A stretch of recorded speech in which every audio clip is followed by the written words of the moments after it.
Here now, live stream number 18. Immense gratitude for being here right now. Another opportunity for a beautiful space.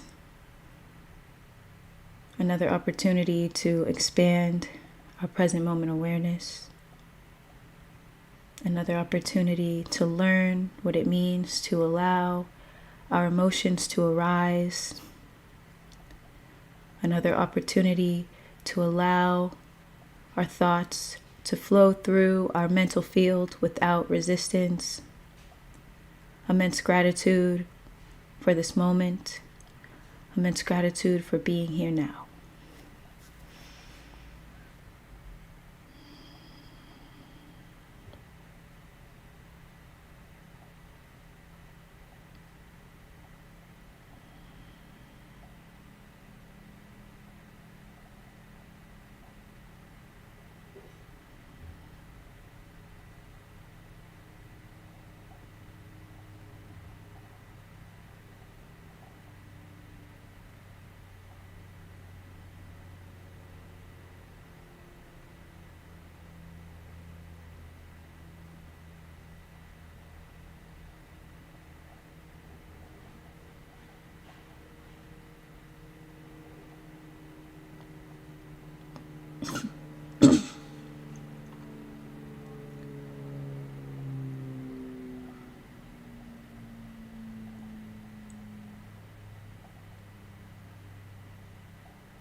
Adrian! Yes, it's up now. Hello, Adrian. It's good to see you back once again. We're here. We're ready. Great topics. It's funny. Today's topic was actually inspired by your question. I'm pretty sure you asked me last live stream about dealing with dark thoughts. So I thought, hey, why not? Let's make a whole topic around that. So, just Sean, moderator gang. What's up, King? Thank you for being here once again. Here now, live stream number 18. We're here. Much gratitude. How is everyone feeling today? How's everyone feeling today?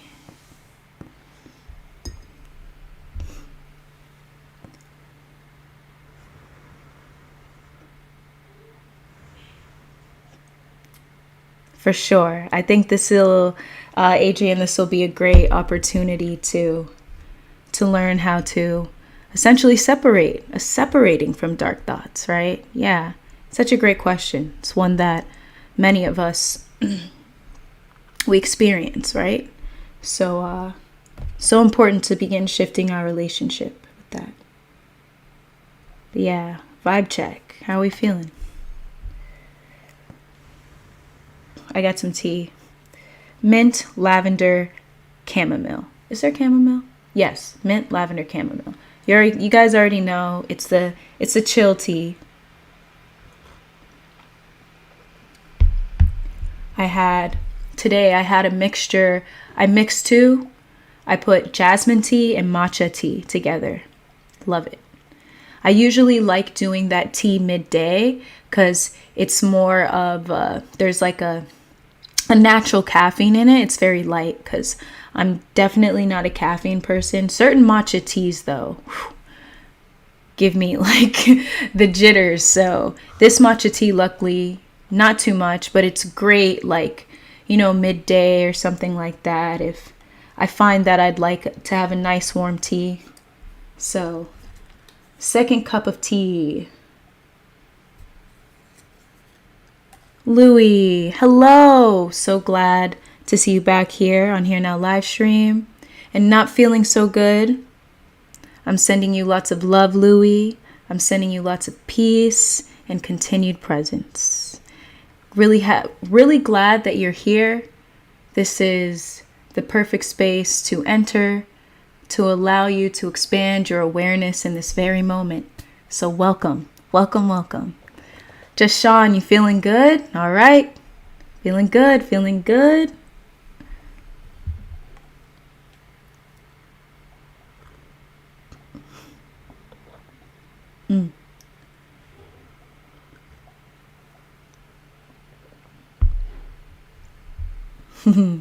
That warmed your heart. Oh, so good to hear. You know, what's so funny is that this live stream is all about heart-centered practices. So today is all about the heart. All about the heart. Let's go. Let's go. Trenzetta. Hi, Morcie. Grateful for this space once again. Trenzetta, welcome back. Here Now live stream number 18. The space is grateful for you. Thank you for showing up today. Good to see you in the chat.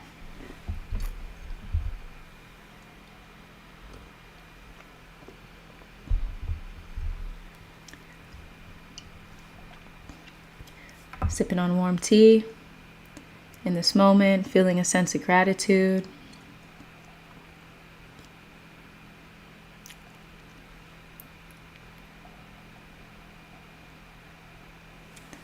Trenzetta, please go in about separating ourselves from our thoughts and our feelings. We really must be that internal witness. Love all of your messages, of course.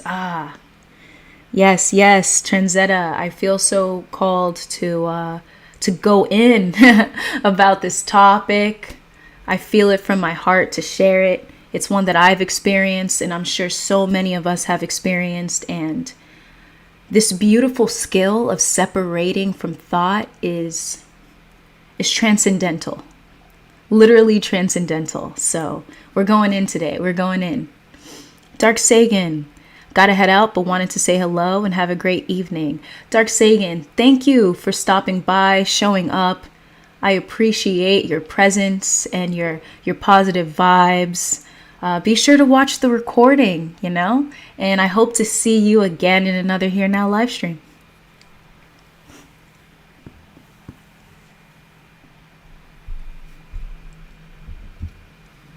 Anyone new to the chat, let me know how you're feeling. A little check-in, a little inner world check-in. Let me know how you're feeling. Even if you have to stop for a second, pause for a bit, feel within, check in. What's your state of being? Thoughts and feelings.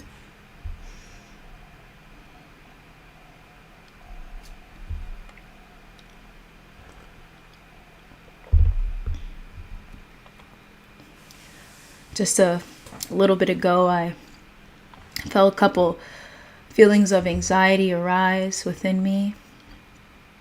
So usually before every Here Now live, I always sit in meditation for a bit.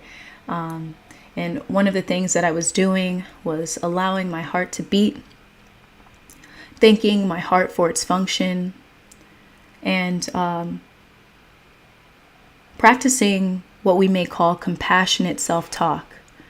So affirming to myself things like, you're doing a great job, or thank you heart, thank you for beating, thank you for your function, things like that. This is an example of a heart-centered practice.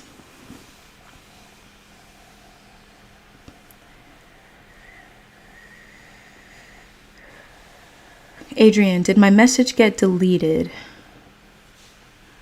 I'm not sure, Adrian. So what I see from you, the last message from you said, that'll help. That's the last message I saw from you. Louie, there isn't enough characters. No worries then. No worries. You felt a little triggered, Adrian? Thank your triggers. That's one thing that I I noticed when we talk about aligning with the present moment, it's aligning with those triggers. Often we hear the word triggered in a context that feels more negative, right? Because often those triggers are reactive, state of unconsciousness, whether it be like the way we're speaking or what it may be. But a beautiful way to immediately be present is to have a practice of thinking that trigger. What it's doing is bringing to light, bringing to the surface what it is that you must fully see in the moment. And through thanking it, through gratitude, through compassion, you allow yourself to understand rather than to resist. You allow yourself to approach rather than run away. And this is when we talk about shifting, having a shift in consciousness, or shifting our perspective, or even shifting our lifestyle. This is a lifestyle change, a lifestyle that very few have adopted just because of the nature of society and the way it's run. So we're here, we're creating a new earth. We're shifting in consciousness, higher vibrations, and much of that encompasses alignment with the now, compassion, understanding, and inviting in space.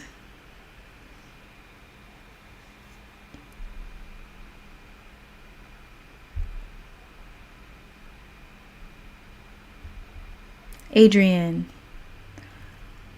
I said there's a spiritual teacher on Instagram I haven't seen in about 6 months.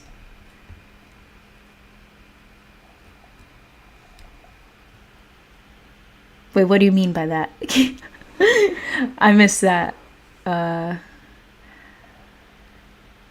Christopher Hall, welcome to Here Now live streams. So glad to see you here. Thank you so much for sharing. Yes. I receive. Thank you. Is this your first Here Now live, Christopher?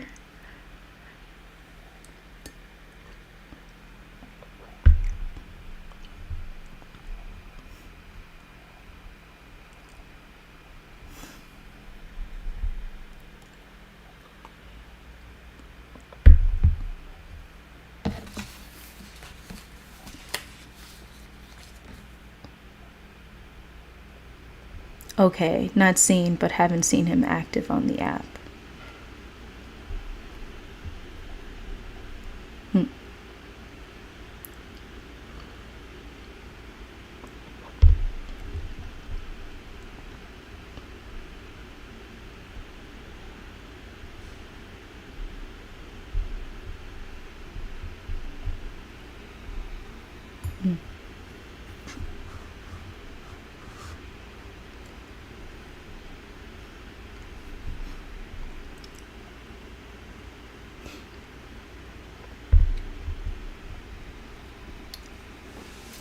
Life Thought Shared. Moderator gang, what's up, King?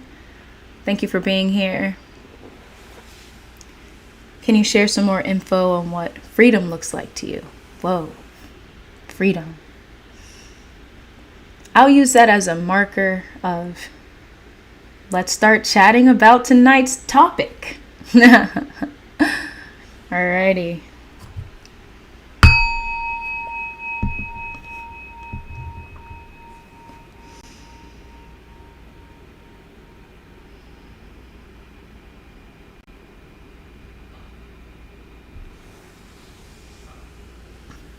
Adrian, sorry for no worries. I think what happened, Adrian, is I'm not sure what you meant by that. That's all. Yeah, I'm not sure exactly what you meant, so no worries. I didn't take it as extreme.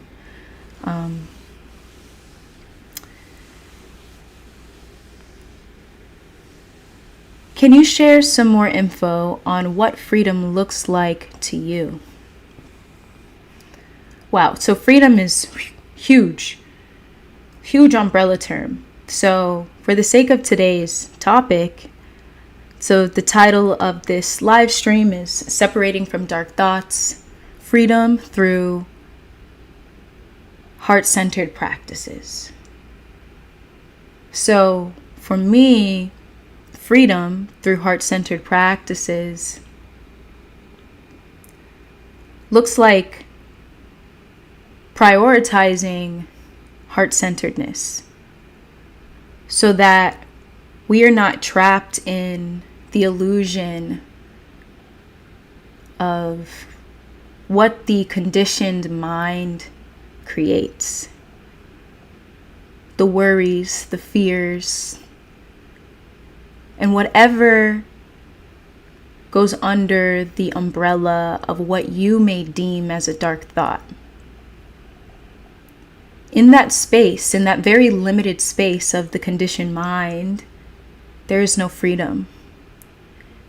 It just feels like walls, and just walls that we can't get out of. There's walls with no door. We really feel like that is our reality. We really feel like that is life, that darkness, and there's no way out. A big part of freedom is prioritizing compassion, understanding, self-love towards yourself first and foremost. Because when you practice that within yourself, it's much easier to engage with the world in a heart-centered way. And when I say this, right, when you're heart-centered, it truly allows you to attract that which is for you. There's this quote that I like by Marianne Williamson, and she says, "If it's not love, it's fear." And often with these dark thoughts, it's always fear, of course. When we practice these heart-centered practices, we know the distinction between the love and fear. Love is also an umbrella term. Love is used in so many ways. So if I were to be here in this moment and specifically define what I mean by love, especially within this space, the here now space, for me, right, love is self-awareness. Love is understanding. Love is support. It's safety. Those are all aspects of love we must prioritize giving to ourselves first. Because when we don't prioritize it, what happens is we look for it outside of ourselves. We look for it in others. We look for it in others. Maybe in certain hobbies, we might look for it. We just look for it everywhere else except the actual source, which is you. You are source. You are life. You are the present moment. This is why it's so important to improve your relationship with yourself, because within solitude, that is in the optimal space to tap in with source, to be one with source. And the more you prioritize that, you'll realize that your awareness of source love, awareness, consciousness, it stays with you throughout the day. Whether you start with 5 minutes of the day, 10 minutes of the day, whether you go in and out of it, either way, the more you prioritize that space, you're tapped in. You're one. And what even came to me is like, define what tapped in means. What does tapped in mean?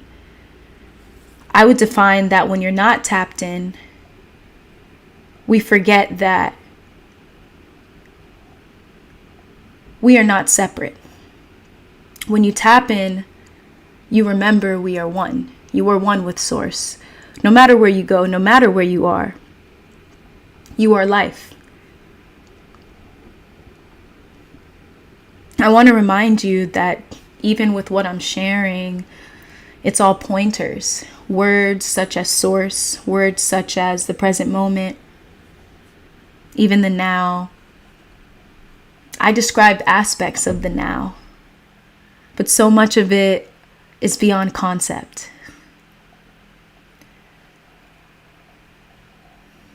So much of it is just a part of your journey. And the beauty of being a part of the space is to point you into that direction and to inspire you to prioritize solitude, prioritize how you spend solitude, prioritize how you speak to yourself, prioritize how you respond to yourself consciously.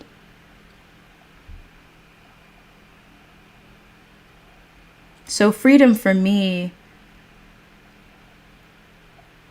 looks like separation from thought. In the most simplest way. Healthy separation. Not an escape. I don't share escape. It's always an approach. Escape is fear. Approach is love. Approach is understanding. Approach can even be considered a curiosity of, what is this very intense emotion I feel? I remember this emotion. This is the emotion that arises when I think about urgency, when I think something is urgent. Oh my gosh, there goes that corresponding emotion. There's a curiosity there. So many times I would say curiosity is a channel towards space. So when you respond curiously, now you invite in space to be for a moment. Freedom is space. Freedom is awareness. Yeah.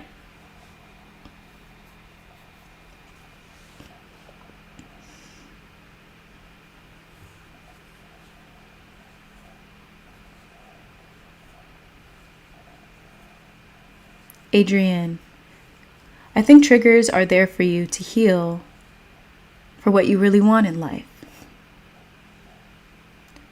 For you to experience what you want and be present in the moment you're going to experience later. Yeah, think about, so for example, Transetto 100, yes.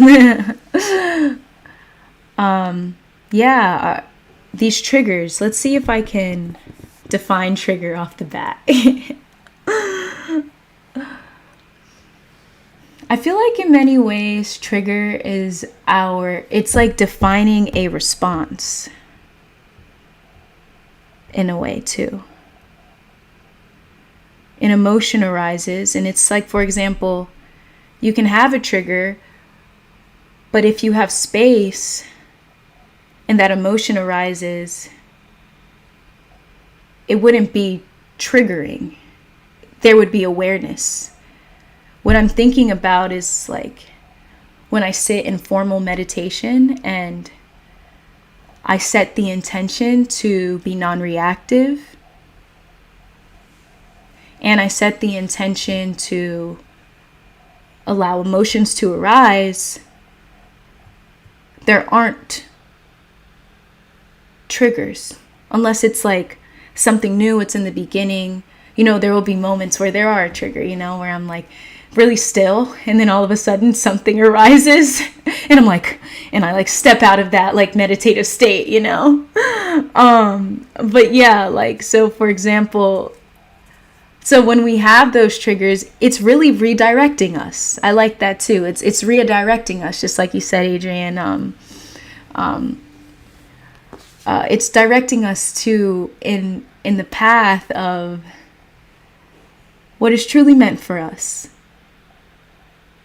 Sometimes we're on a path of distractions and we're constantly being triggered by those around us. And it's because those around us are not for us. They're not for our highest good. Maybe in a past moment they were, but certain people are here for a moment, for a season, or for a lifetime.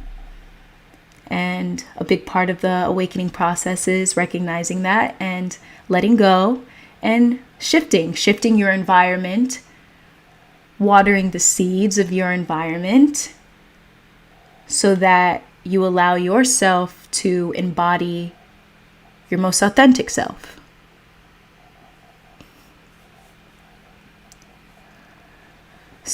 Adrian's, okay, so if I want to make my life better, just simply change yourself. Got it. Sure. I would say, yeah, that's one way. Sometimes even, let's say in the moment, you can most definitely, it's like, how can I say this? I share this with y'all all the time, but I'm going to say it again because I like this quote, right? All right. Life is difficult. When we understand it, when we're aware of it fully, right, then life no longer becomes difficult. It depends on what we need in a certain moment. In one moment, we might be in that moment where we just need to accept the moment as it is. And then we can shift on and move to a next moment where we say, okay, now it's time for me to shift my perspective. I accepted the moment as it is. Now it's time for me to shift my perspective. And as you shift your perspective, you begin to change your habits. You change your thoughts. Your emotions begin to shift and turn. And ultimately, your life begins to change.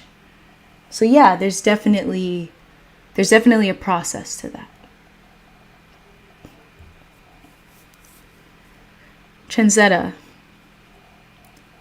like feeling off or not being congruent with your conscious. Maybe getting triggered is a test. I like that too. I like sharing that life being triggered is a test. One second, y'all.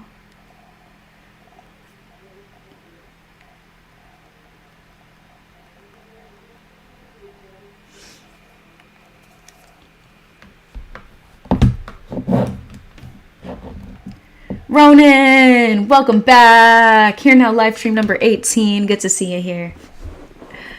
Yeah, definitely a test. And I like to see it that way. I like to look at it that way.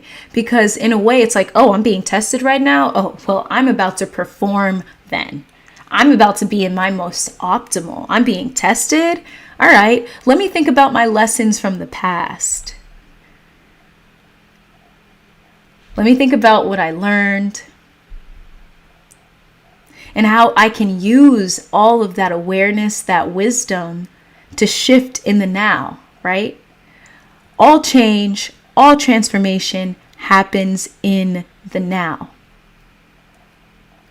where you release past conditioning and you choose another perspective, right? So yeah, definitely a test. Definitely. Triggers can be a test. Life thought shared. Change your perspective. Yes, change your perspective. Change your life. Adrian, life being difficult is a good thing. Because how are you going to grow?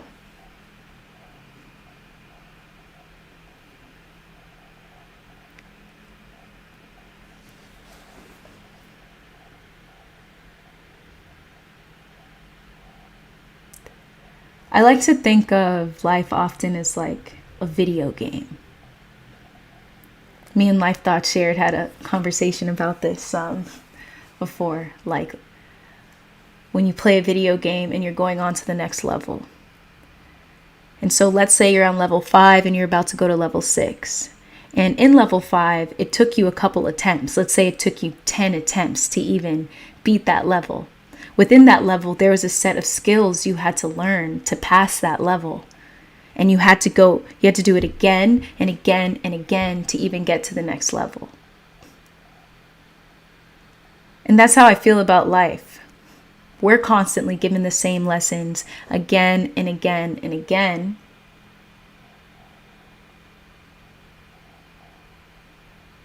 Until we understand it, we know it fully, we're tested. Hey, it might even come back around in another season to see if we truly learn from it, right? I also like to shift my understanding around the word difficult. Language is so important.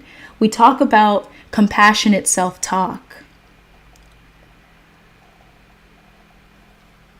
A big aspect of that is bringing awareness to the language we use with ourselves and our relationship with it. So even the term difficult. I find that moments no longer become difficult when there is an awareness around it and a shift in consciousness. And then you're able to tread lightly. You're able to ask yourself, how can this moment be easy? You might be met with something that you feel is difficult, right? Because for me, when I think difficult, it is my perspective of the moment. And yes, indeed, difficulty creates challenge, and challenge allows us to grow. But what I've learned is that life doesn't need to be so rigid. It doesn't mean that we're not going to grow, we're not going to transform. It just means that we shift our awareness around transformation. For example, I believe it was the last live stream, we had a conversation around a dandelion that grew in a crack. I was on a huge wall with my friends in Chicago. Life Thoughts Shared was there, sitting on the ledge, speaking wisdom, talking about that dandelion that grew through the crack. If you haven't seen that video, make sure you check it out. It's in my YouTube shorts. And we spoke about how the conversation came up and said, wow, this dandelion grew so beautifully and so brightly in a crack. It wasn't in a greenhouse. It wasn't being watered every day. There wasn't a human there to give it love. But look at this dandelion. Bright, yellow, beautiful, healthy. Some may say, wow, that dandelion had a difficult journey.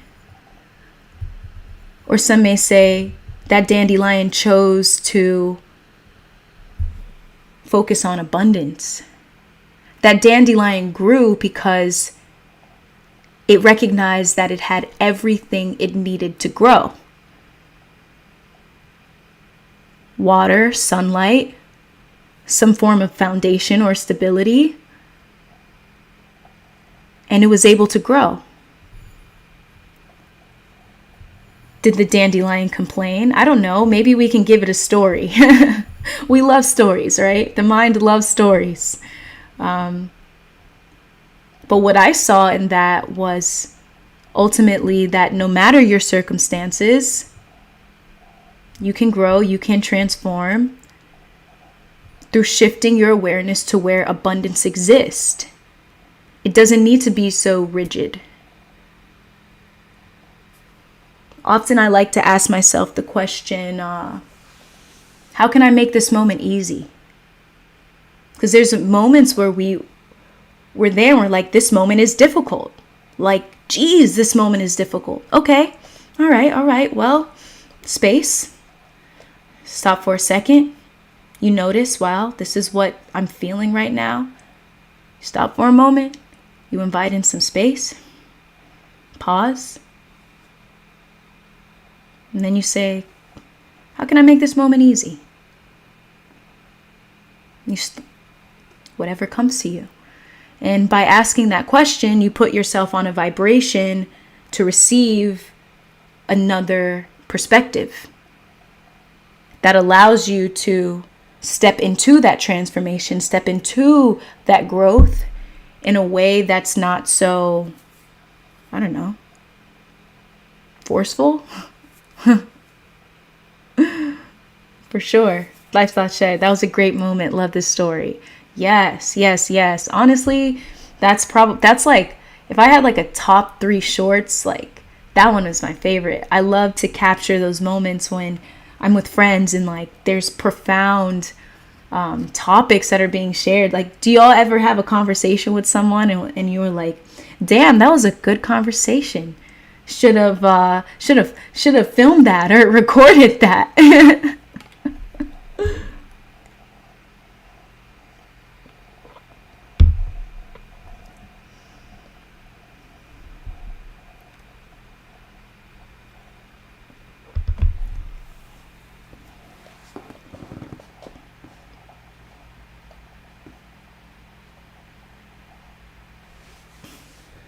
Louis, I find acceptance very difficult these days. I'm constantly doubting whether or not I have let go of something or accepted something, and it drives me insane. I know I'm going about it the wrong way. This is a beautiful moment to invite in heart-centered practices. So we talked about, I have a list here too.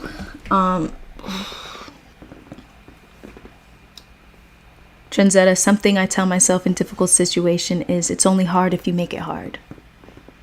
There you go, Trenzetta. That's another way to, another aspect of seeing it, right? We create our reality. And when we are aware enough, right? Because often that comes just from conditioning. Don't take it personal, okay? Like whenever you have a moment where it's like, difficulty, like don't take it personal. Thoughts are not personal. If any of y'all read the 4 agreements, nothing is personal. All right. Nothing anyone tells you, even the thoughts that flow through your mental field, it's not personal. And then that allows you to shift it and see that life is simple when we let it, you know?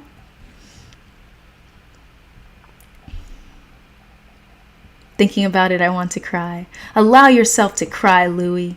It's such a beautiful release. I got a beautiful guided meditation for y'all at the end of this live stream. I did it yesterday. Sat by a tree and tears just started flowing. And it was a beautiful release. It's a loving kindness meditation. All right. But Louis, I want to talk to you about that, right? Doubting, letting go, acceptance, right? An aspect of negative thinking that arises in the moment. When we prioritize heart-centered practices, those moments of when those thoughts arise, it dissolves in the face of awareness, in that expanded awareness. So the reason why it consumes us is because we live too often in that narrative. All it is a narrative. It's a story. It's not your identity and it's not who you are. So a combination of heart-centered practices such as, for example, telling yourself, speaking out loud to yourself. This is you using the mind instead of it using you, okay? You tell yourself, what did you do a good job in today? Well, I did a good job with observing my mind. I did a good job at noticing, simply noticing. I did a great job at responding and not reacting. And even if I did react, I noticed that I reacted. Ego consciousness is when there's none of that. There's no recognition, none of that. It's just a constant, and you keep doing it again. There's no awareness, just unconsciousness. So through continuously adopting this self-talk, where you are coaching yourself, You're saying, wow, I did good this. I'm so grateful of my awareness. We talk about that. So many of us, when it's time for us to share what we're grateful for today, so many of us say, I am grateful for awareness. I'm grateful for self-awareness. Instead of focusing your awareness on the self-doubt, throughout the day, just shift it, right? And along with this heart-centeredness, action. Action. All right? We talk about SMART goals, okay? Specific, measurable, achievable, reachable, time. I think I got that right, okay? You set goals for yourself that are undeniably reachable, without a doubt. That's one of the things I learned when it came to self-doubt and self-worth. And it's learning you're beginning to understand yourself. So you'll find that these thoughts with these beautiful combinations, observing the mind, heart-centered approach, setting achievable goals and taking action, you'll find that these thoughts that arise have less power over you. These conditioned patterns have less power over you. Why? Because in the present moment, you have opened up space for a new possibility.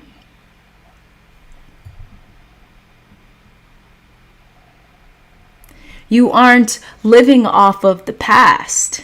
You're not living off of what you've always lived off of. That aspect, the ego, right? That state of just that aspect of the mind, the ego consciousness, right? Cannot live in the present. It's not there. And so the more you tap into that, okay, compassionate self-talk, I have it here. Yep. Breathing, loving breathing. We'll talk about that more. What else? Affirmations, affirming to yourself. All right, heart-centered affirmations, walks in nature. If any of y'all do yoga, there's so many heart-opening poses, okay? Inviting that more into your life, it's going to balance it out. We can observe our thoughts. Yes, we can, right?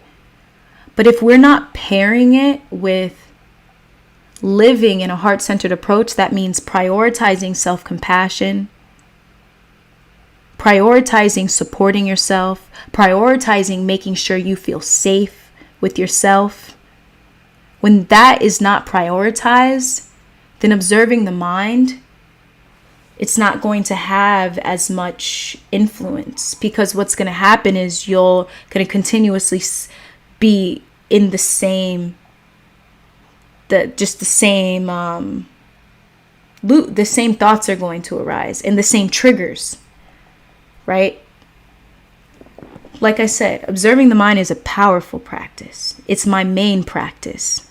Observing the mind is the foundation of what I share, what I teach. It's how I express, how I live a more present lifestyle.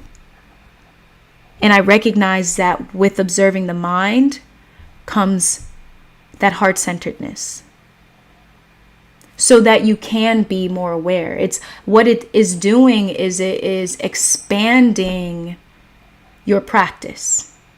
You start off with observing the mind and you continue to expand it. You expand it. And you allow yourself to be in a space of awareness for a longer period of time without the triggers disrupting, through having those heart-centered approaches, right? Through prioritizing. Once again, what does it mean to be heart-centered? Prioritizing compassion. Prioritizing your peace. Your peace.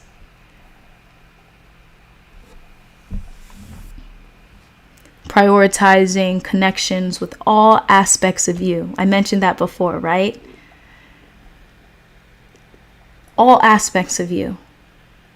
So this includes that aspect of you that doubts, that feels unworthy. When you can improve your relationship with that aspect of you, okay?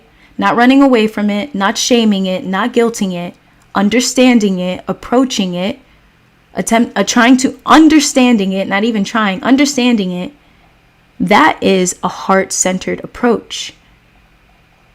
And then along with that, you observe yourself. What a beautiful way to live. What a transcendental way to live. Nothing can stop you. Anyone says about you, to you, anything you hear, it's going to go straight through. That's it. Straight through. That's it. Because you're so grounded. You're centered. You know you are life source the moment, right?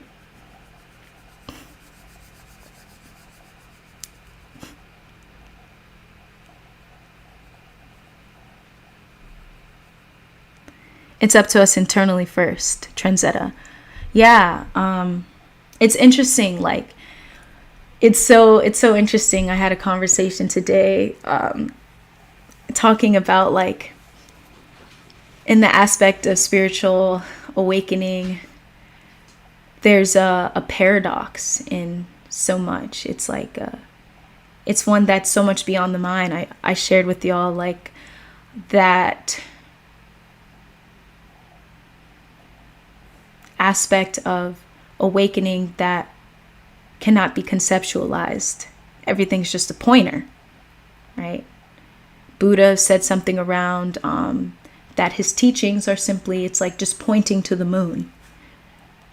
The Tao says that if it can be spoken through a concept, it is not it. If you name it, that is not it. And so this is the importance of being comfortable with uncertainty.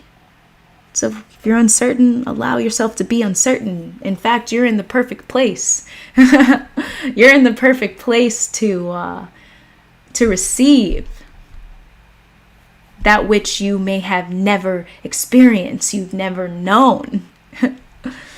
And so that comes from internal awareness. So the paradox that I want to share with you is going within is going beyond. Going within is going beyond. And then when we prioritize our solitude, when we shift our relationship with space, allowing us to just be in that moment. What does it mean to just be? What does it mean to just be? Give me a moment. I had to take a sip of tea.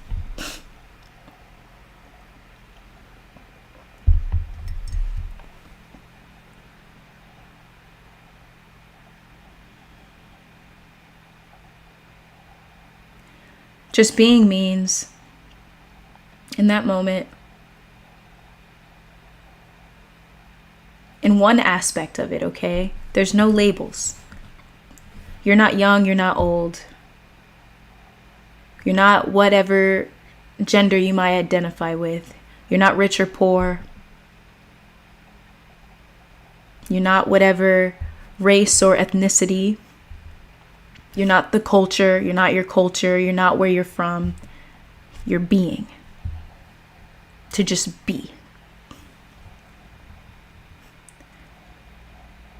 When we prioritize that in solitude, maybe even not in solitude, but hey, when we prioritize that, that's when you'll recognize that being connected to source, no matter where you are, it begins to expand in your life. What I'm sharing is more of like stages, not trying to rush from point A to point Z, whatever that is, right? Not trying to rush to whatever the mind has considered to be the end goal, but just being in the moment. That is being present.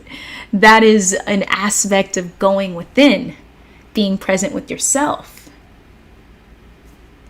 And whatever happens from there, that's all you. That's all you, baby. That's your experience, you know? And I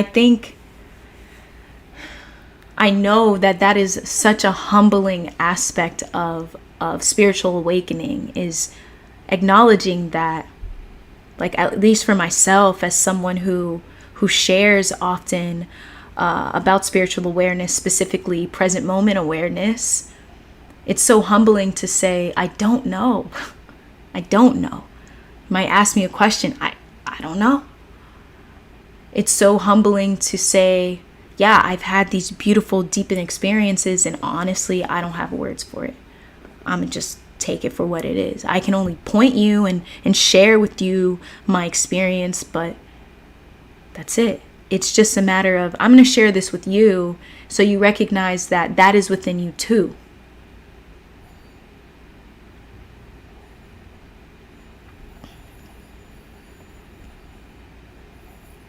Louis, Scream 2, but it's 12:30 a.m. Let it out, Louis. Let it out. Crying, screaming. Adrian, I can relate. Adrian, going within is going beyond. I like that. That rhymes.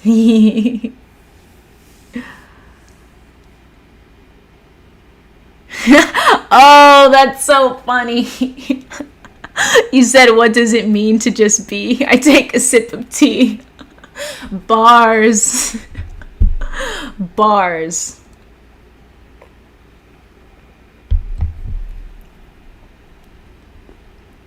Have you ever read the book The Power of Positive Energy by Tanaz Chubb? I have not, but I shall look it up right now. Let's see.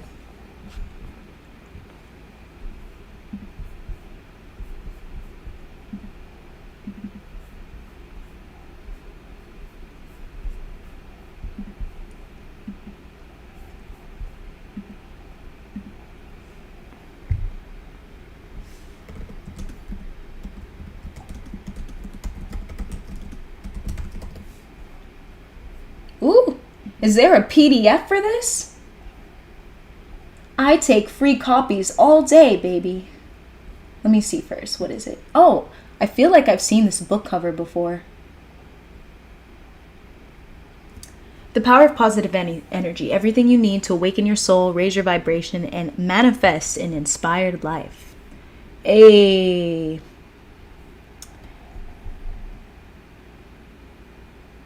Positive energy creates positive outcomes.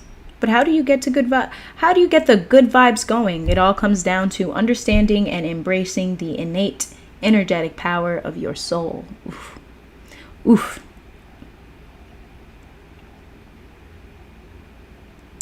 You will begin a journey that will give rise to an understanding of your soul's energy and its connection to the universal energy all around us. You will free yourself from negativity, fears, and parts of your life that are no longer serving you. You will tune into powerful vibrations that allow you to live your life to the fullest potential. Tanaz shares the secrets to awakening positivity through introspective and inspiring meditations, writing prompts, and exercises. Nice. I want to tell y'all, like, this journey is all about how often you prioritize these practices. You know, there's so much information out there. There's so many opportunities to tap into positive energy, to tap into inspired living. It's always there. What I find, it's about the frequency of inviting it into my life. So when I come back to the title of this live, which is separating from dark thoughts, freedom through heart-centered practices, the key word is practice. Growing up, I played soccer, football, my favorite sport, okay? Favorite. I had to practice 2 times a week. In high school, 6 times a week. I was always practicing. In which each practice, my muscles were bigger, my awareness was better, my skills were better. When it came to playing on the field, I was just a way better player. This is the same thing when it comes to these practices. We must prioritize them daily. Otherwise, we're going to continue to be consumed by negative thinking. We're going to continuously be consumed by dark thoughts. We must build a relationship with the way the mind is working in the moment, through inviting in awareness, inviting in presence. So then we know how to use the mind instead of it using us. We know how to be the leader of our mind instead of it leading us. We know how to be the director of our mind instead of it directing us. We understand what it means to be in stillness, be in observation, in awareness, and live an inspired life, live a fulfilled life. To play in the world of form, right? We must prioritize these practices day to day, all right? And a big part of that, okay, is just showing up to Here Now live streams. I'm just saying. In this space, you will most definitely be encouraged to continue this practice every day. How did I know that? Because it encourages me every day. More than before, more than starting this. Like I said this so many times, like just from facilitating the space, it has been a catalyst for my spiritual growth. We must prioritize these practices, okay?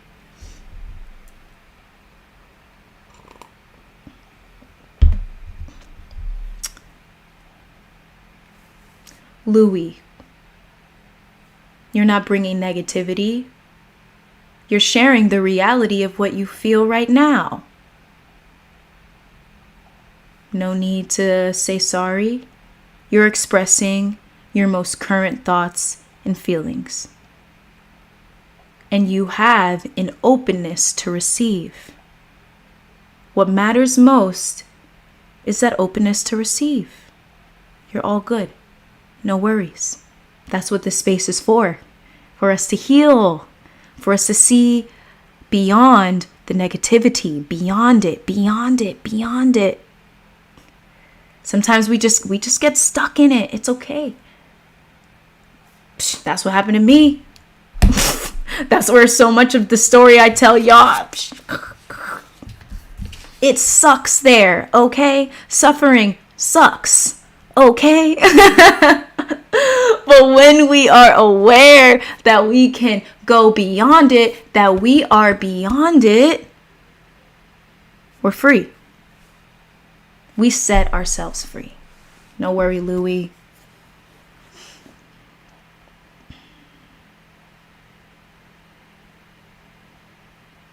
Trenzetta, I read this book back in 2018. It changed my way of thinking at a pivotal time in life. I recently found it again after a few years, and the messages resonate now more than ever. You know what's so beautiful just about books, just like books or any resource that you read once and then you go back to, there's also a new perspective. It's like reading The Alchemist, right? The Alchemist is such a great book because it has such a powerful story that encompasses a broad range of lessons that relate to each and every one of us in a unique way. So you can read a book one time in your life, 3 years later, read it again, and you take something else away. So same thing with the book you're reading, Trendzetta. You take it away because there's a new perspective because you're in a different season of life.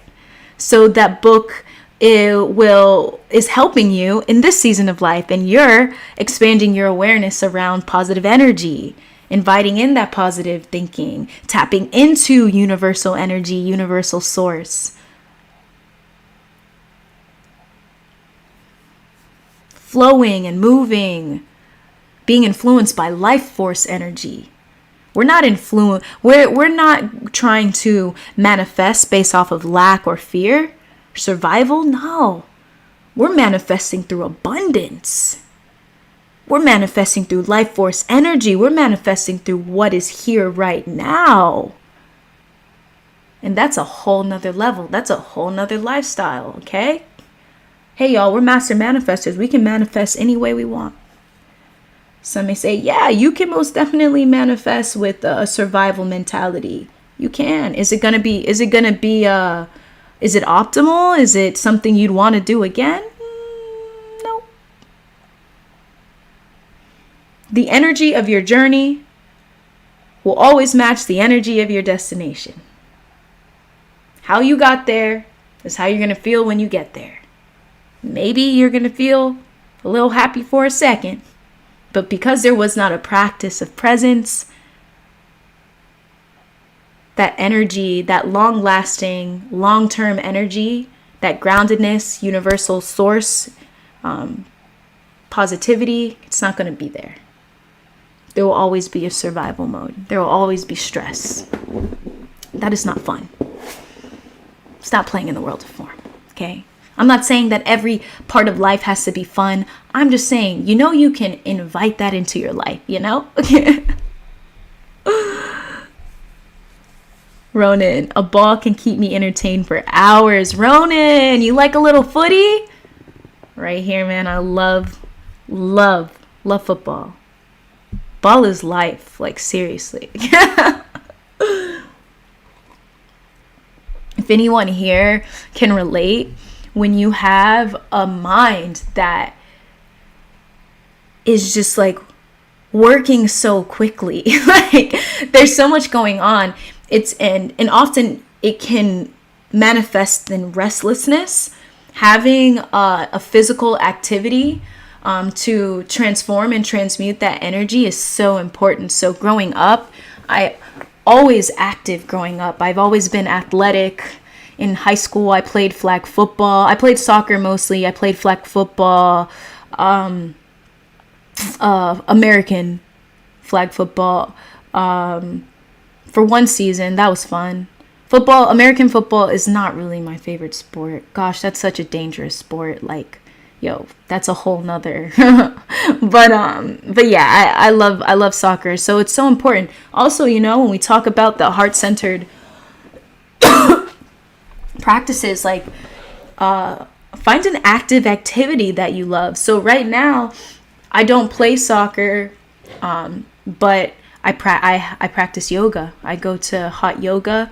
I'll say 3 to 4 times a week, hot yoga, and that's the perfect form of exercise for me, because it allows me to practice that conscious breathing while in difficult poses. And a lot of these poses are heart-centered and so much.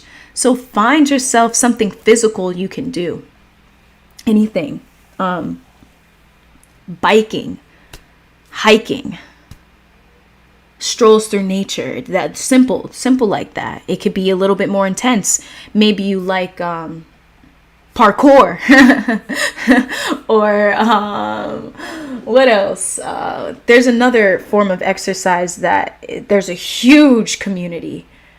I can't think of the name right now. There's a lot of forms of like active like fitness that there's like huge communities around it. I can't even get the name right now. It'll come to me. It escaped me.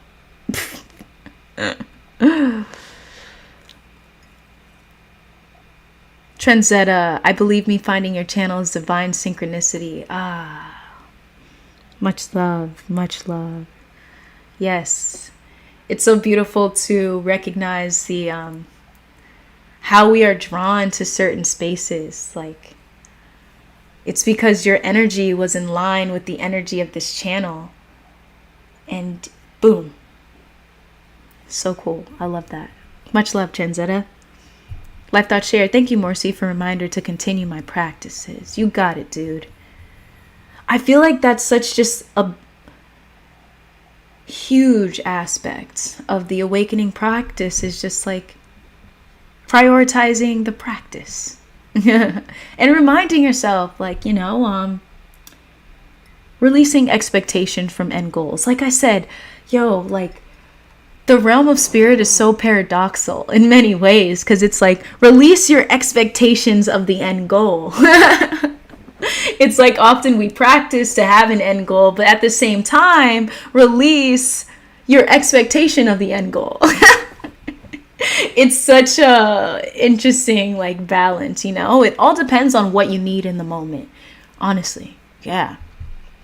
Adrian, I found your channel months ago and watched a video where you fight, you become. Oh, yeah. Ooh, such a powerful message, right? What you fight, you become. I think I was inspired by that because of witnessing and observing the collective, and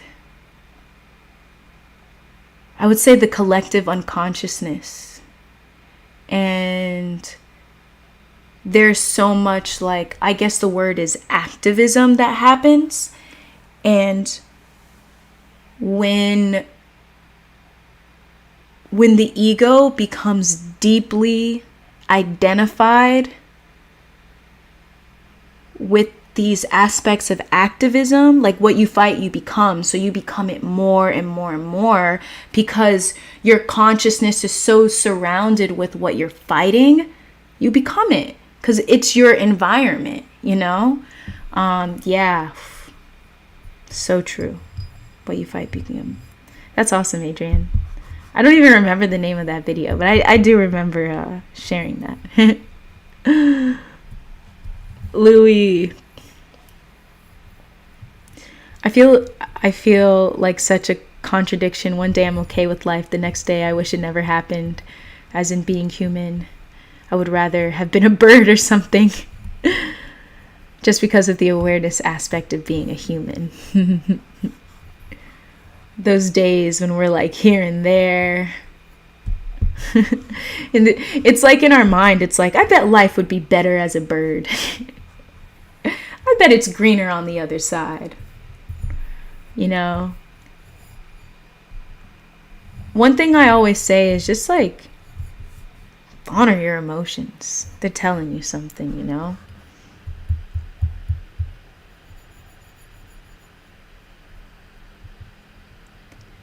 I would like to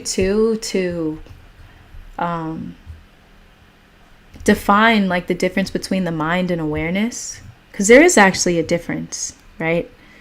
I want to say the conditioned mind. It makes it easier. Conditioned, maybe even saying the egoic mind. And what that consists of is, like, let's see. I wrote it down. I want to make sure I say it clearly. Let's just say the egoic mind, all right? We'll say the ego. And the ego is that aspect of the mind, right? It's an aspect of a consciousness, I would say, that is identified with thoughts and emotions, ultimately unaware of oneness. Ego will never be aware of oneness, right? Often, hey, we talk about tests, right? Hey, some say, all right, that we came here to forget and remember. We came here to forget and remember, okay? And so, a big aspect of, so we talk about the egoic mind, okay? It's that aspect of being identified with one's thoughts, identified with a personality. So it brings about this energy of limitedness, whereas awareness is beyond. It's beyond that thinking mind. It's still, it's silent. Often it is that which cannot be described through concept. So we say awareness. So for me, some of the terms that you might hear me use is just awareness, stillness, space. Those are pointers. What those are pointers. So what's very helpful as we are moving along this experience of separating from dark thought is becoming aware of the difference between that aspect of the conditioned mind and awareness. When we separate from dark thoughts, we are in alignment with awareness. Stillness, spaciousness, ultimately inviting in an inspired life, peace, acceptance, right? That separation, it comes from that aspect of awareness that is beyond, okay? So think of this. When you observe, you're beyond. Simple. You observe, you're beyond. That's why I say the practice of observing the mind is easy. It's easy. And the thing is that the mind makes it complicated because you do not observe with the mind. Because the mind is being observed through awareness, right? And so here's a simple practice I want to share with y'all, okay? I think I shared this before. It's like this. When we hear the word observe, we might think of it with our eyes, that sense perception. But this aspect of observe that I'm sharing is beyond sense perceptions. So it's kind of like you're looking, but you can be aware of your feet. You can be aware of your knees, your hips, right? You all know how we do that body scan meditation. You can be aware of it without looking. And so that awareness is what is used to observe the mind. So we are essentially beyond. And with that body scan, okay, even that can be expanded. I saw within Dr. Joe Dispenza's book, Becoming Supernatural, that's on my book list, check it out. He actually speaks about becoming aware of the space, like right around your body, right? Kind of even becoming aware of an energy field around your physical body. You know, I'm actually going to practice that more. When I practice that more, I'll share it with y'all. But yeah, I wanted to differentiate that for y'all. So in those moments where you are practicing compassionate self-talk,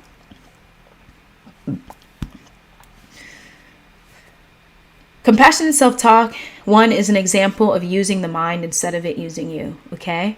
And then you're aware of the mind, but you can step into space through awareness. And I think I'm going to have just like an entire live stream where I just talk about like space and how and why you should invite it in every day and things like that.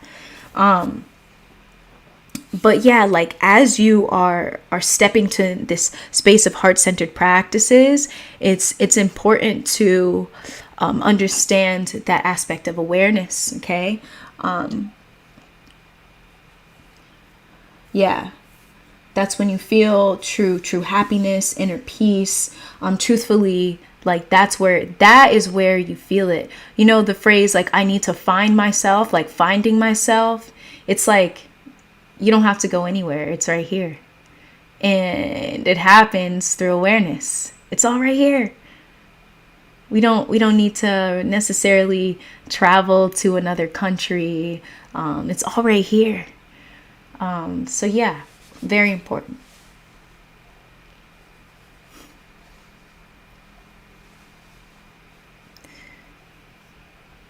Adrian, I can relate to that because I did that when a thought that annoyed me surfaced and I would fight it thinking it would end.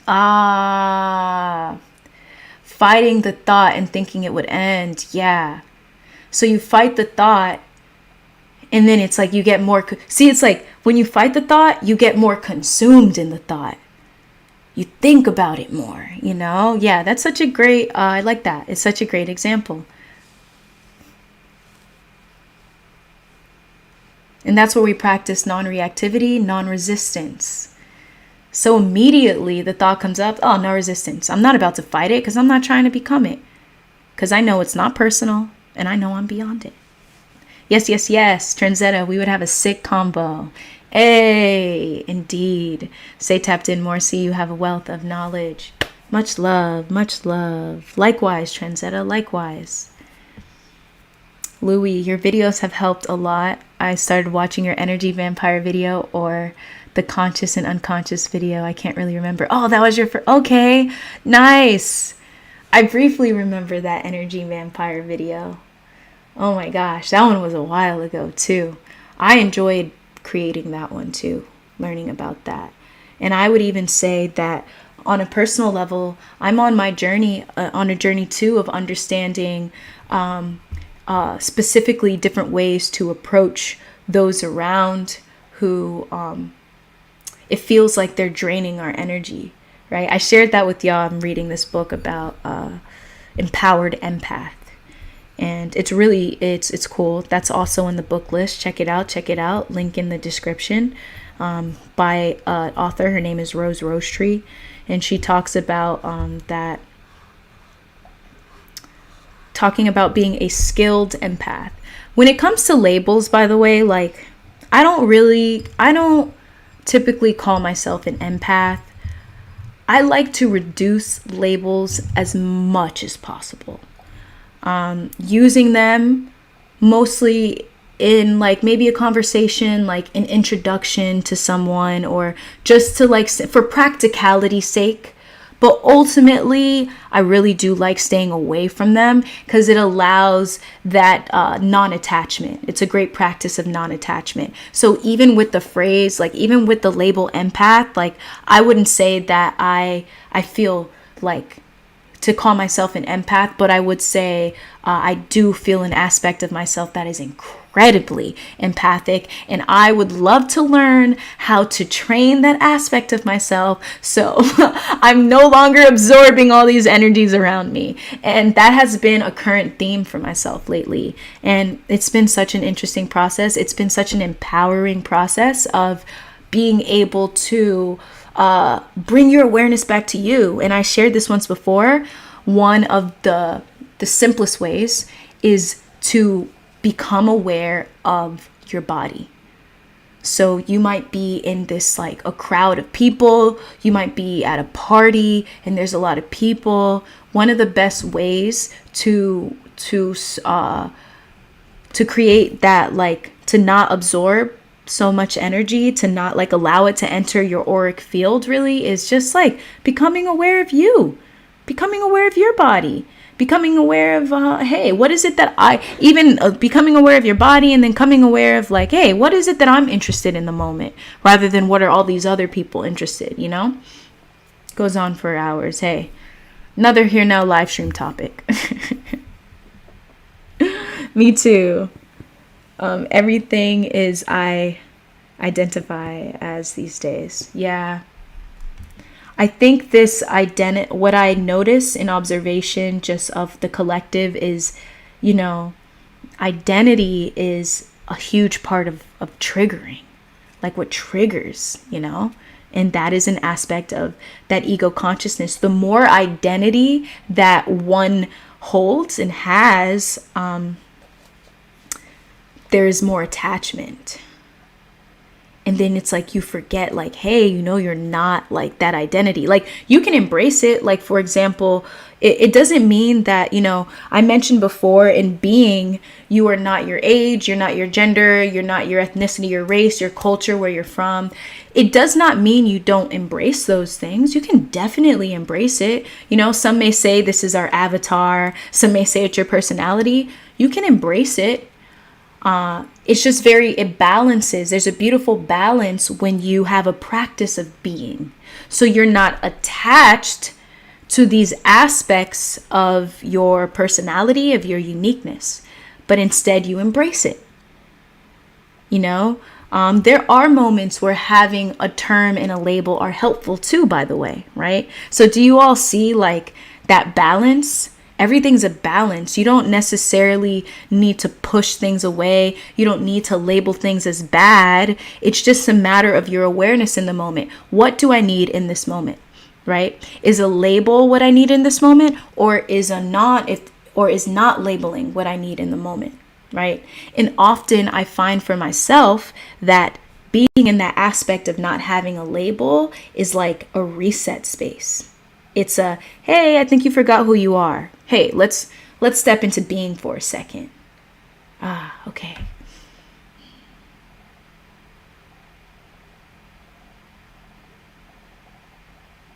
It's really nice here. It's really nice to just be, Life Thoughts shared. Thank you for your presence. Thank you for moderating. Peace and love. See you next time.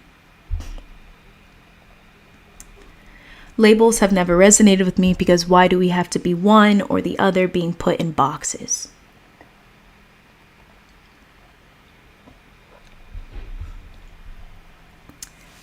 I find that labels are just an aspect of the nature of this reality that we live in. It creates that distinction and uniqueness. So we talk about duality, right? Like duality and non-duality. And so we may say light and dark. We may say good and bad. We may say positive and negative. Those are labels. Those are distinctions. There's a duality. And so it all depends on your state of consciousness. Someone asked me if I would label my teachings as non-dual, right? Like non-duality. And for me is like, I like to share both because that's just the nature of who we are. We're human beings. So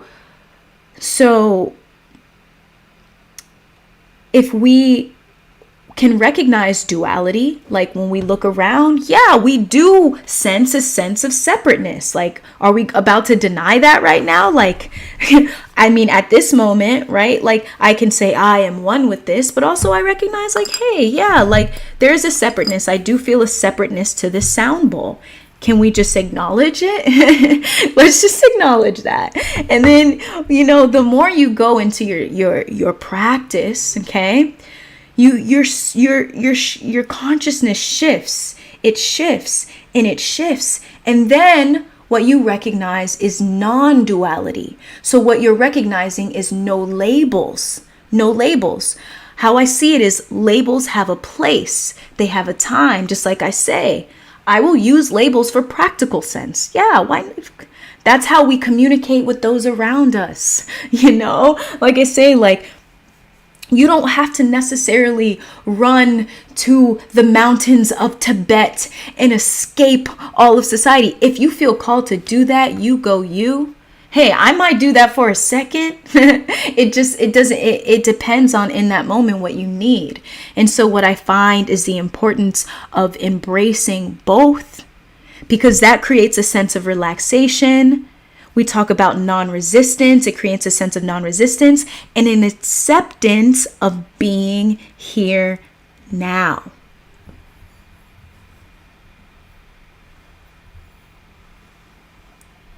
If we're constantly trying to reach this idea of what non-duality is, it creates resistance with the now. How about we just love being here at the state of consciousness we're in right now? How about we just do that? Do you know how great that feels? To just be here and say, who I am right now is enough.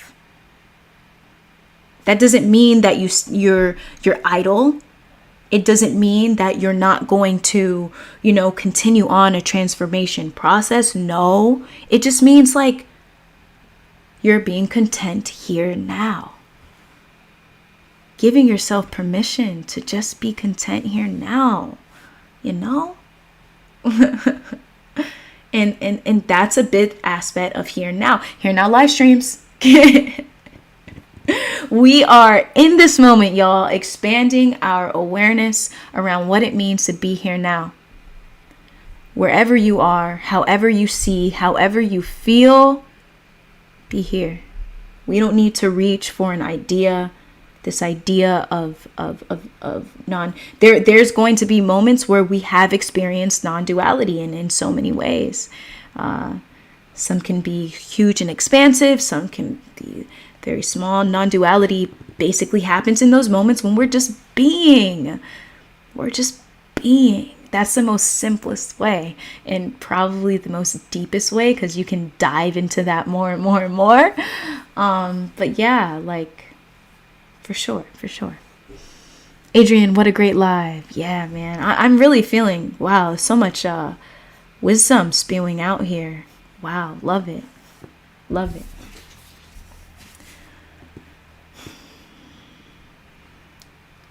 Let's take this moment to just be. Take this moment. I want to say gratitude for this. Gratitude for this topic, sharing this topic. And let's take this moment to just be.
What are you all feeling grateful for today?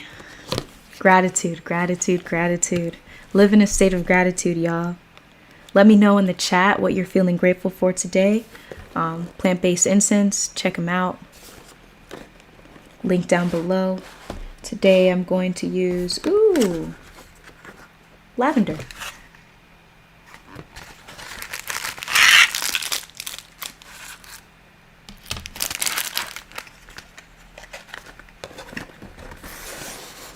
So fun to pick one. What shall I choose today?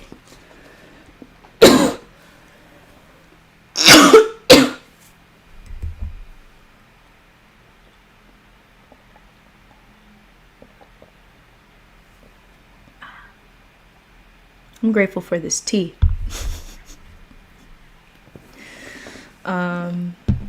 Gratitude.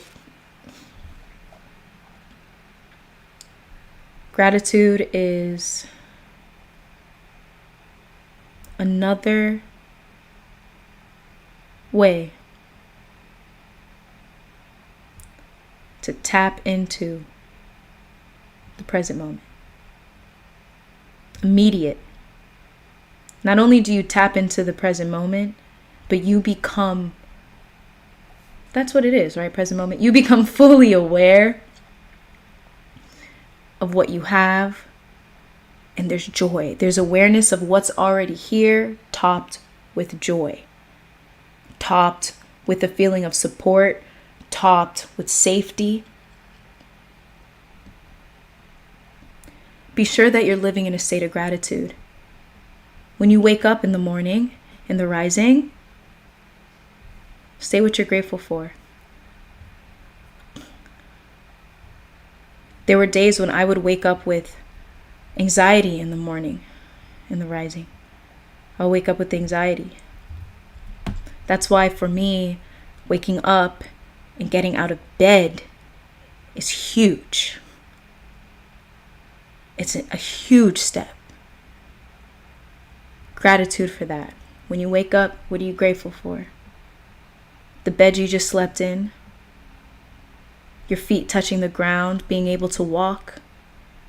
You got a bathroom because you probably just got to use the bathroom the moment you get up. Gratitude for that. Gratitude. We talk about positive energy. Gratitude. Live in a state of gratitude. I feel like this is my wand.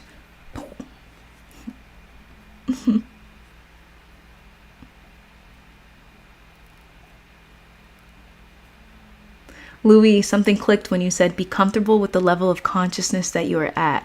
I've heard you say that before, but I needed reminding. I'm grateful for that. Yes, thank you for sharing that, Louis. It helps me understand like what are some things that we need constant reminders of, and that's so true, man. So many times we have this idea of where we're supposed to be, like, nah, you're exactly where you need to be. Gratitude for being exactly where you're supposed to be. Gratitude for honoring your current level of awareness, of consciousness. Let's go. Adrian, you have this incense stick. Cheers. Cheers to that. I felt a weight lift. Wow. Yes.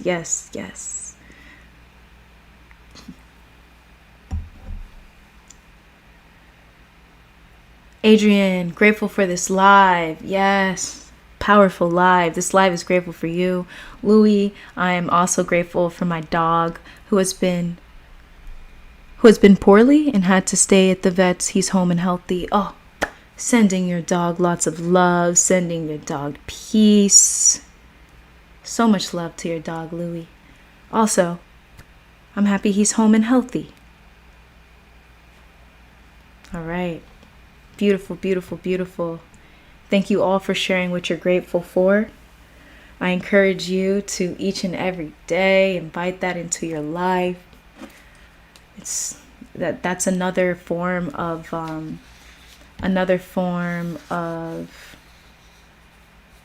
heart-centered practices. Gratitude. Even journaling it. If you like to journal, you like to write it down, write it down. You want to write it on a post-it note and put it around your room so you don't forget, do that. That is a heart-centered practice. The incense smell is nostalgic to me. So good. What tea is that? This is a lavender chamomile mint tea. It's very good. Grateful for your guinea pig, Adrian. Okay. So cute. I think you told me a guinea pig fact last live. This live too, as all it can take is one sentence like that and I could feel a shift within me. Yes. I feel that. It's like a matter of saying, all it takes is a shift in awareness, right? So you hear that one sentence and what it does is it shifts your awareness. And then boom, you're out of that like limited state you were once in. That narrative that you may once thought was so true. It's like, it's out. Like you found your out. And it's like, yeah. I'm gonna be okay with the level of consciousness I'm in. Cool. Nothing more. Transetta, grateful for life. Yes. Grateful for life. Grateful for life. Had to do a little dance. This is my life dance. All right. Let's light this bad boy. Let's light this incense. All right. So, gratitude for this live. A powerful live. Another powerful live. Here now, live stream number 18. We're going strong. We're going strong. We're here to heal. We're here to grow, transform. We're here to expand our present moment awareness. Gratitude for life. Gratitude for Adrian's guinea pig. Gratitude for my guinea pig. Gratitude for Louie's dog being healthy and at home. All right. Gratitude for shifts in consciousness. All it takes is 1 second. All it takes is a simple sentence. Isn't that, when we think about that, like, think about that in those moments when you feel so down, remind yourself, all it takes is 1 sentence. All it takes is a shift in awareness, and you're out. You're out. Life is insane. The fact was guinea pigs can purr. They have a happy purr and an annoyed purr. Wow. Guinea pig facts on Here Now live streams. Lighting the incense with you. All right. Yes, Adrian, I like that. Let's go. Let's light our incense together. Much gratitude. Gratitude, gratitude, gratitude.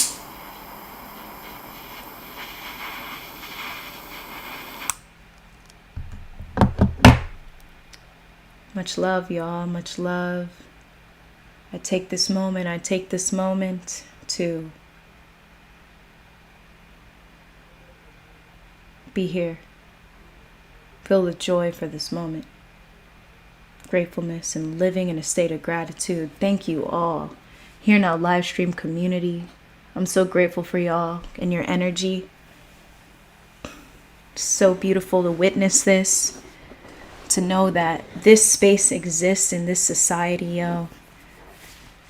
We don't need to get it twisted. We don't need to get lost in these dark dystopian narratives.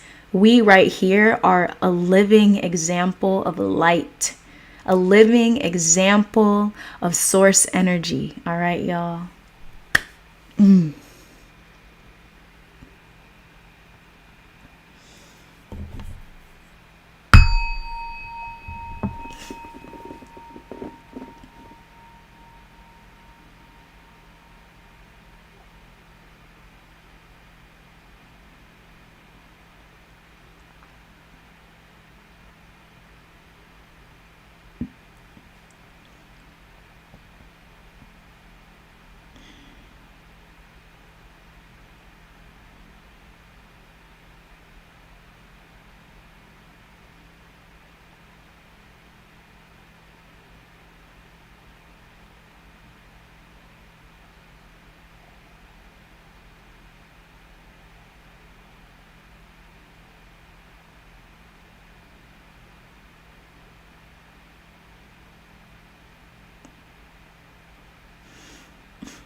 Thing is, incense is not for everyone. Almost everyone in my house doesn't like the smell of my sage.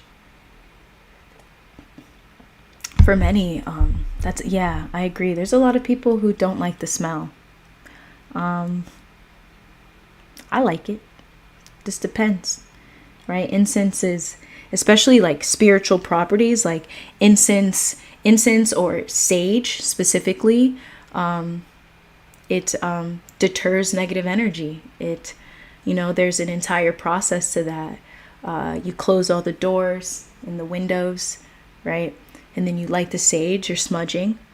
You could speak out that which, you'd like to banish or you're grateful for. There's a certain, I'll get it for y'all, like the exact what you do. But like, I'll tell you my process. Like, I will close my doors and stuff first, and start to just state aloud aspects of gratitude, what I'm grateful for, or mostly what I would like to release, I would say. So the gratitude I'll do with like a palo santo, and like sage, I'll say what I would like to release. So you're smudging, you got the sage. Hey, this is what I'd like to release, let go of. So you do what you need to do. You can do your whole house. You can do wherever, And then after that, you open the windows and you open the doors, and you will let it all go out. So that signifies that sage is taking out all of that, transmuting it. You like it though, Adrian? Yeah, I like the smell of sage too. It's nice.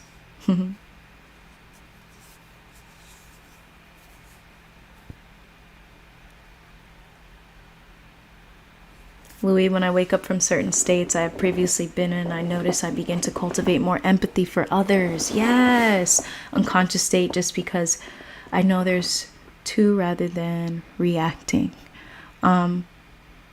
Yes, especially I don't know if I mentioned that, but maybe that's, but yeah, like when we practice more of that heart-centered practices and the empathy, it's very natural that you share it with others, because that becomes your state of being. That becomes the way you see and engage with your world. That's how you engage with the world. Powerful. So what I would like to do with y'all is a loving kindness guided meditation. So let's dive into that. It's beautiful guided meditation. One thing that I love about being here and Here Now live stream is having the space to do some live guided meditations.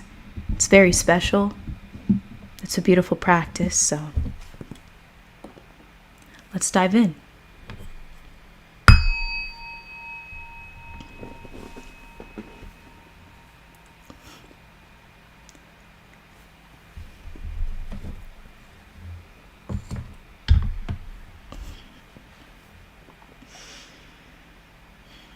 Wherever you are, find a comfortable position.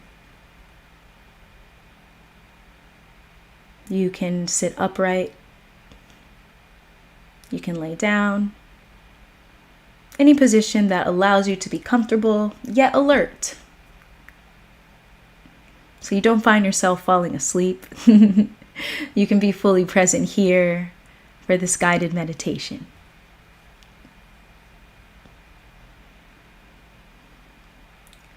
Take this moment to notice the natural inhalation and exhalation of your breath.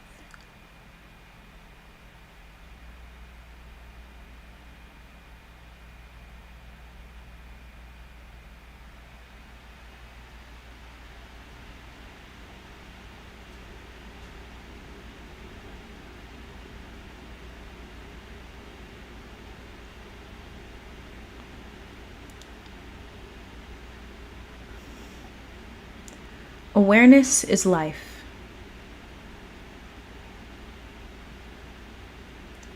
Whatever you bring awareness to, you give life to.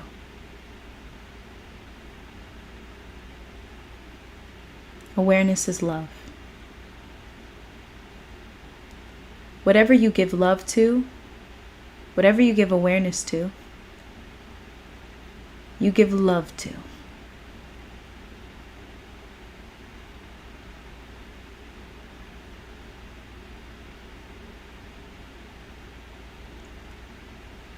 Breath is life.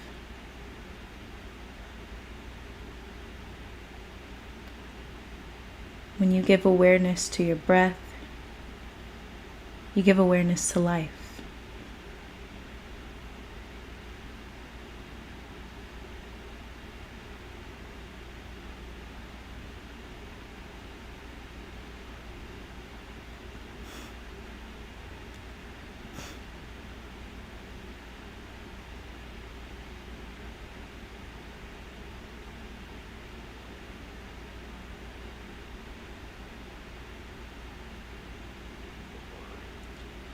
Curl the sides of your lips, creating a slight smile.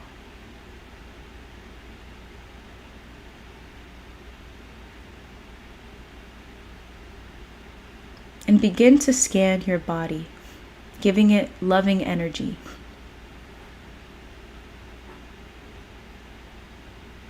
From the tips of your toes to the crown of your head.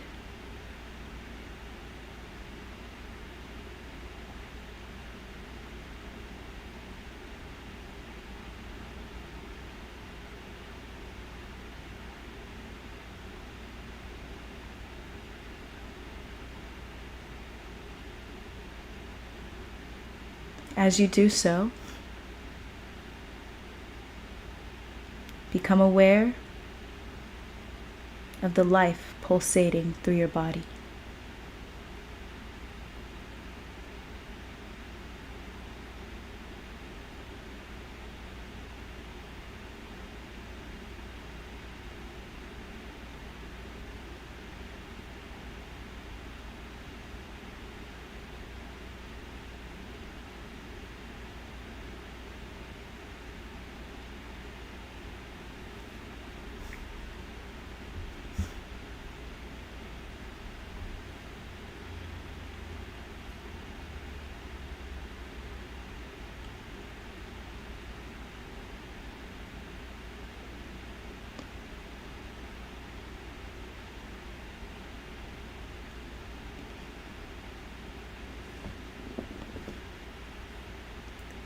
Repeat this affirmation to yourself.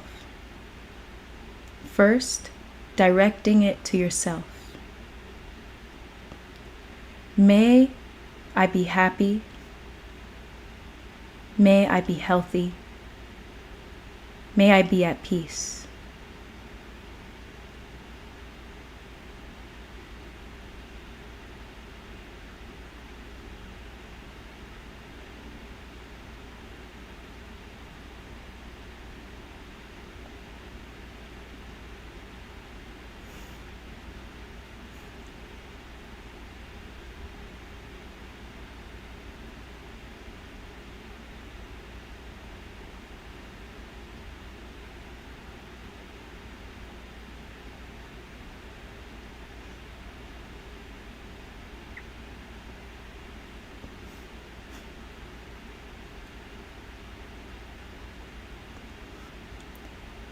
Take one conscious breath in, one conscious breath out, and send yourself peaceful energy.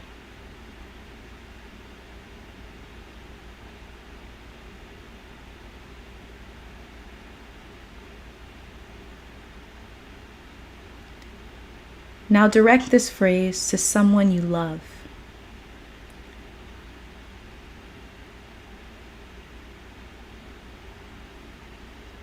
Replacing I with their name. May they be happy. May they be healthy. May they be at peace.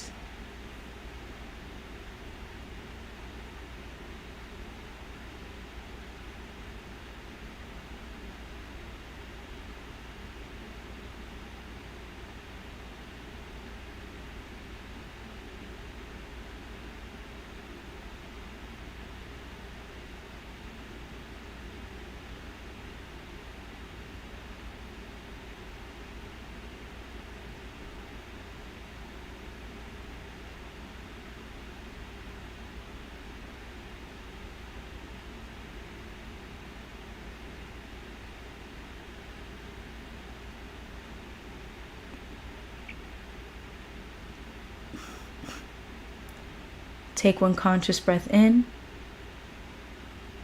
one conscious breath out, and send them peaceful energy.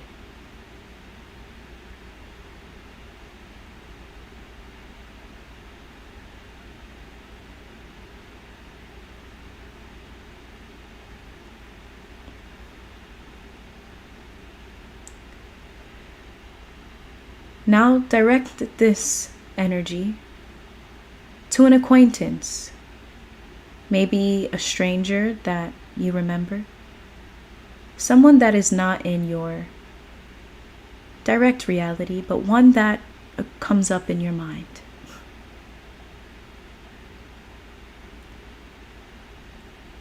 May they be happy. May they be happy. May they be healthy. May they be at peace.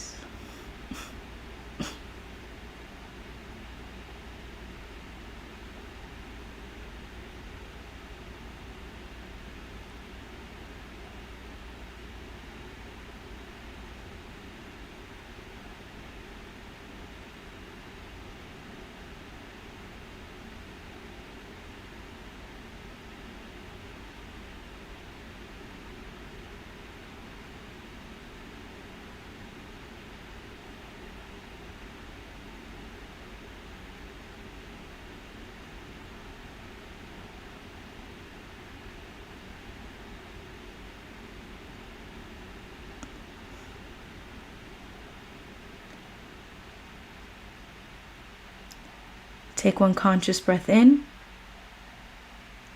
one conscious breath out, and direct peaceful energy once more.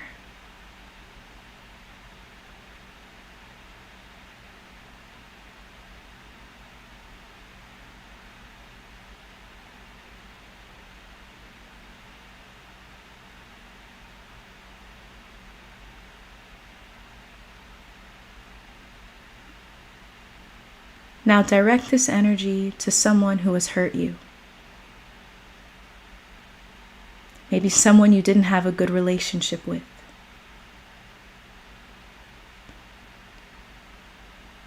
May they be happy. May they be healthy. May they be at peace.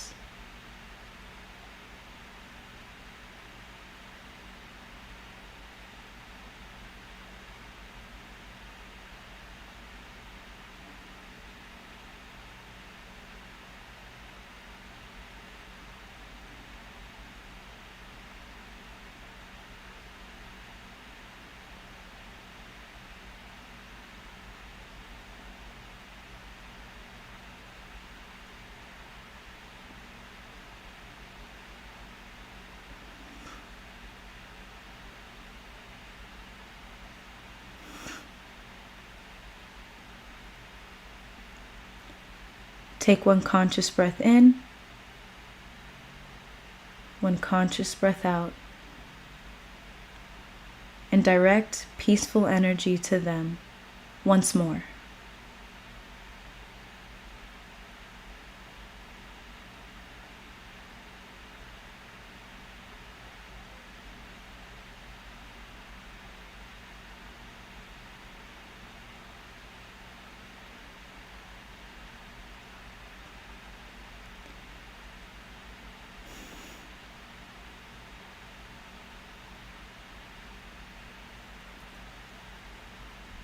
Throughout the remainder of the night or your day,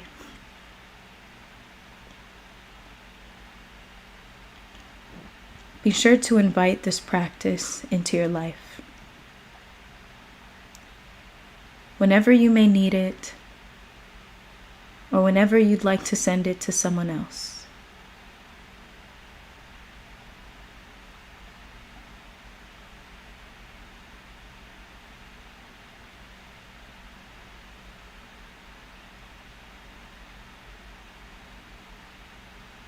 When you live a life through compassion,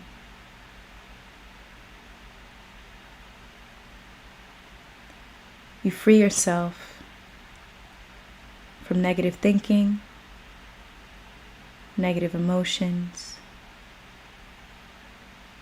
negative behaviors. You free yourself.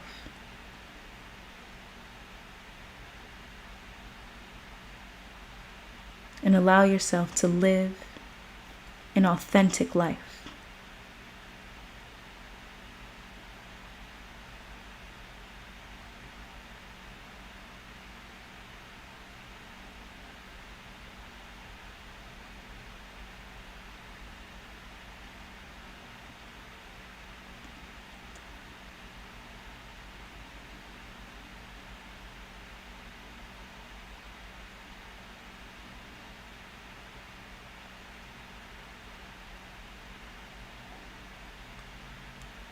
Wiggle your fingers, your toes.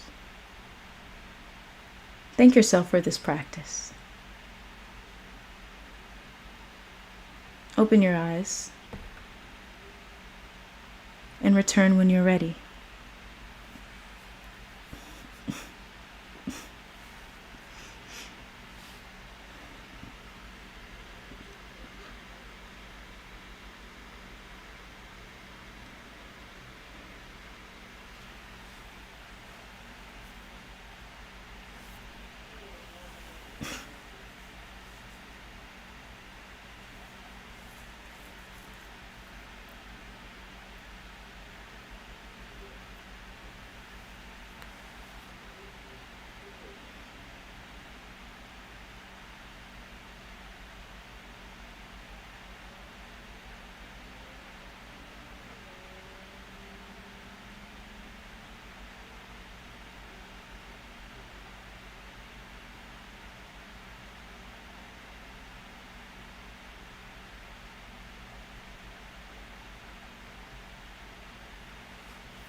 Adrian, I feel a bit lighter. Thank you. I needed this. Much love. Feeling the love, sending it to you for that opportunity to meditate. Much love, much love. I receive, I receive. So grateful that you enjoyed the meditation. Another shift in consciousness. I close it out with this sound bell.